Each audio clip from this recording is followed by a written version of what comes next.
Alah, dia mau berjuang seperti apapun khilafah itu kita lihat aja lah. Ya, mungkin nanti perlu berdarah-darah, tapi dia sudah keburu mampus pun ini. Itu orang itu sudah berontak itu sama Pancasila, sudah mengkhianati konstitusi. Makanya Indonesia nggak tegas. Coba kalau si Jinping di sini jadi presiden, mungkin udah ada masuk yang lahat itu. Ya kan? Orang ini kok masih begitu ya? Sejak muda katanya tukang bakar gereja dulu itu. Sampai tua juga begitu. Itulah dogma.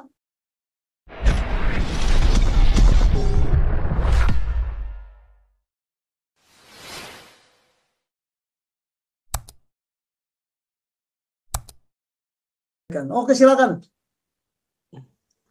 Ya, Salam Pak Jenderal ya. Iya Pak. Ya Pak, hari ini kayaknya ya hari yang hari yang khusus Pak ya. Kan hari ini kan hari ulang tahunnya JK Pak ya, hari ini Pak ya. 15 Mei Pak ya. Nah, kira-kira nih Pak di untuk umat kita kira-kira strategi apa Pak ya yang harus dilakukan rakyat Pak ya, khususnya umat Kristen Pak ya, melawan perjuangan khilafah ini Pak. Yang diperjuangkan JK dan kelompoknya Bu ya. Karena kan kalau kita menuju Indonesia Emas ini kan kita butuh pemimpin yang berani Pak ya, berani melawan khilafah gitu Pak ya. Jadi kalau kita kalau kita berharap kepada pemimpin gereja, kayaknya mereka semua sudah dibawa tunduk kepada JK ya, apalagi ketua PGI Pak ya, Umar juga, bahkan juga Gilbert dia juga sampai berani melawan Yusuf Kala gitu Pak. Kira-kira bagaimana tuh Pak strategi menuju Indonesia Emas tuh Pak? Ya, jangan sampai anak cucu kita nanti hidup di bawah kekuasaan khilafah gitu Pak. Ya, sudah itu aja pertanyaannya. Itu aja pertanyaannya, Gemma. Udah pertanyaannya, halo. Baiklah ya, saya tanggapi. Menuju Indonesia Emas, menuju baru. Seperti tadi saya bilang kan, baru sampai ke pintu gerbang, kuncinya mana? Membuka gerbang itu. Orang gemboknya masih tertutup gitu, karena kita belum bersatu, belum satu visi, belum satu misi, belum satu program atau strategi kebijakan. Nah, si JK, karena dia kalah, dia masih mau bertarung terus kan, dengan konsepnya dia, karena konsepnya gagal. Dia mau pakai khilafah, mau apapun segala macam, nggak akan mempan lah di Indonesia ini. Nggak bisa. Percaya sama saya. Mayoritas, jangan bilang dia mayoritas.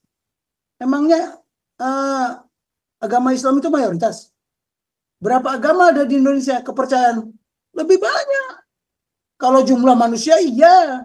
Tapi kalau jumlah agama, mana lebih banyak? Oh dulu. Mana definisi mayoritas, minoritas? Udahlah, kalau strateginya gimana? Larut dengan waktu. Nanti dia diputar-putar kayak gasingan itu loh. Pernah lihat air yang muter-muter di sungai atau di laut? Dia akan masuk ke situ nanti. Percaya, yakin saya. Karena Tuhan juga mendengar, Tuhan melihat. Ya. Udahlah, percaya. Tuhan orang Israel sama Tuhan orang-orang yang percaya itu sama. Tapi belum tentu Tuhan dia sama Tuhan kita sama. Enggak. Siapa bilang sama? Menurut dia aja yang sama. Dari mana firmannya aja berbeda kok. Nggak usah dikarang-karang lah. Kita logika berpikir saja udah, yang waras itu udah pasti nggak sama. Ya. Ya, alah. Dia mau berjuang seperti apapun khilafah itu kita lihat aja lah. Ya, mungkin nanti perlu berdarah-darah, tapi dia sudah keburu mampus pun ini. Itu orang itu sudah berontak itu sama Pancasila. Sudah mengkhianati konstitusi. Makanya Indonesia nggak tegas. Coba kalau si Jinping di sini jadi presiden, mungkin udah ada masuk yang lahat itu. Ya kan? Orang ini kok masih begitu ya? Sejak muda katanya tukang bakar gereja dulu itu. Sampai tua juga begitu. Itulah dogma. Itulah dogma. Tapi bukan doktrin nasional. Kalau doktrin nasional ya Pancasila itu sama Undang-Undang Dasar 45 itu.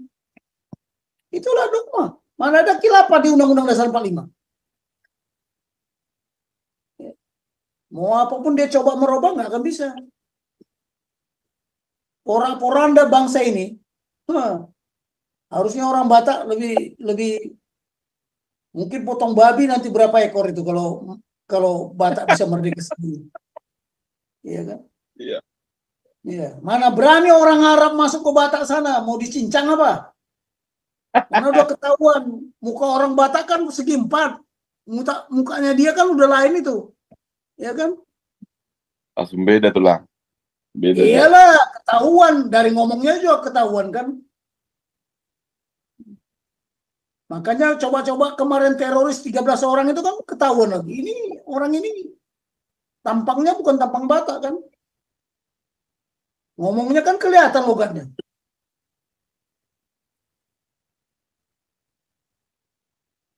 Biarlah kalau mau bubar sekalian Indonesia ini.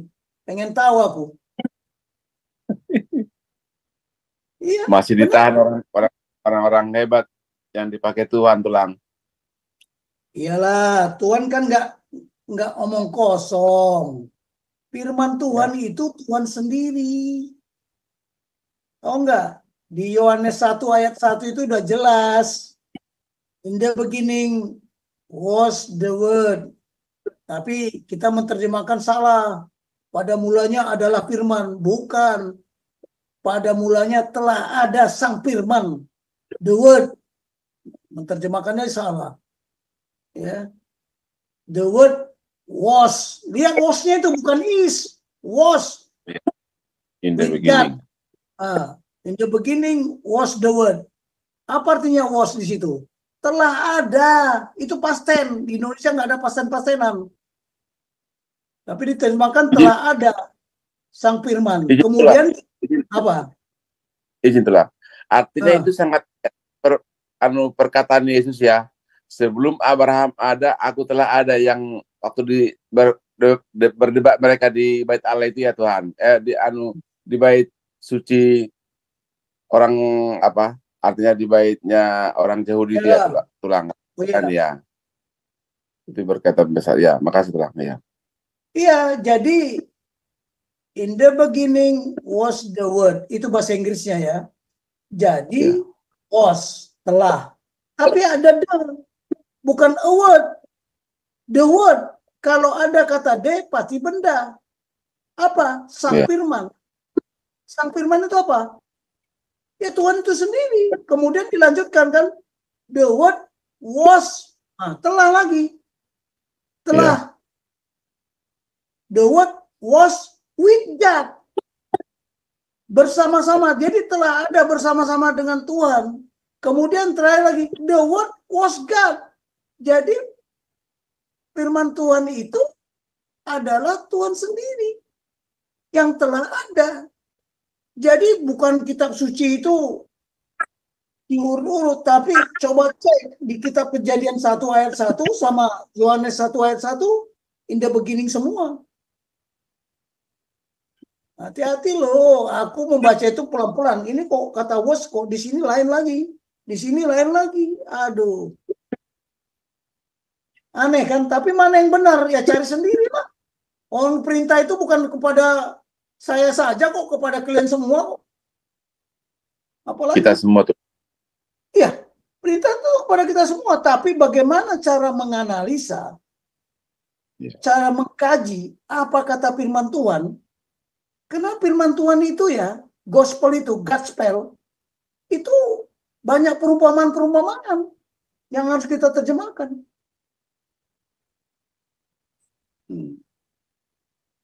Nah, nantilah kita kuliah agama ini tentang doktrin, tapi memang tadi memang ada kaitannya masalah dogma. Iya, siap Ya. lah.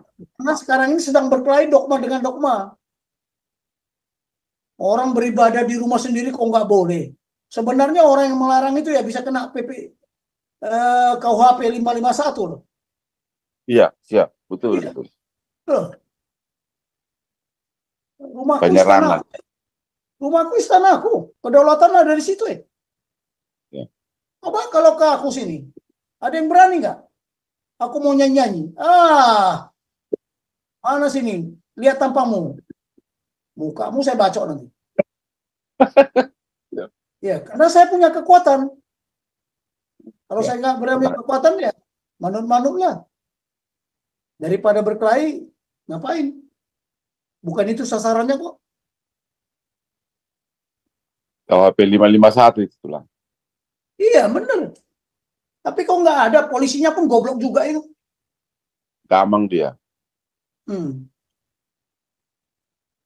Ya, sekarang begini, bagaimana pendekatan supaya orang ini sadar? Jadi kita tidak boleh dendam. Bagaimana dia sadar? Itu aja.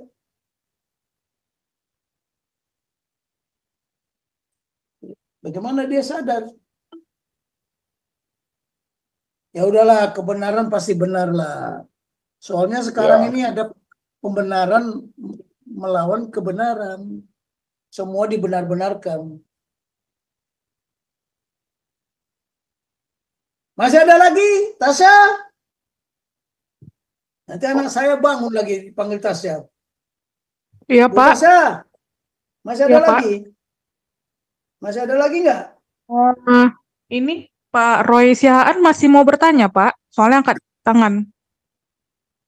Sudah siap. Nanti kita Sudah, sambung ya? lagi kalau jam lagi Pak Jenderal. Udah jam 12 ini, kasihan Pak. Kurang Oke sehat lah. Pak Jenderal. Terima kasih ya. Saya simpulkan ya. Saya simpulkan dulu Tasya ya. Jadi saya menjelaskan amanat pembukaan ini karena banyak yang belum paham. Kalau tidak paham bagaimana dia mengambil keputusan. Jadi ini yang saya jelaskan ini baru sebagai pengetahuan dan pemahamannya sedikit-sedikit. Nanti lebih luas lagi kalau sudah sampai kemari.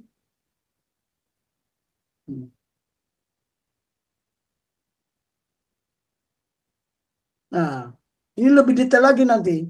Jadi pembukaan itu 4 alinea, waduh, bisa berpuluh halaman. Nah, ini yang harus dijabarkan oleh pemerintahan nanti. Ya, terutama bagaimana Pak Prabowo sebagai presiden, ya, presiden itu sebagai kepala negara dan sebagai kepala pemerintahan kepada kabinetnya dan kepada semua institusi negara. Seperti TNI, Polri yang dianggap sebagai institusi negara. Dia bukan menteri. Nah, ini yang harus dijabarkan. Karena menuju Indonesia emas itu kan masih katanya. Masih katanya. Wujud Indonesia emas seperti apa itu seperti apa coba. Ya, itu baru visi. Jadi malam ini sengaja saya mengambil topik tentang amanat pembukaan. Karena banyak yang tidak paham. Indonesia ini bisa diambang kehancuran nanti. Bisa hancur lebur loh negara kesatuan Republik Indonesia ini. Ya, kalau mengabaikan atau mengkhianati Pancasila, mengingkari Pancasila. Karena itu hukum. Mengingkari hukum, kita pasti celaka. Logikanya gampang aja. Ya.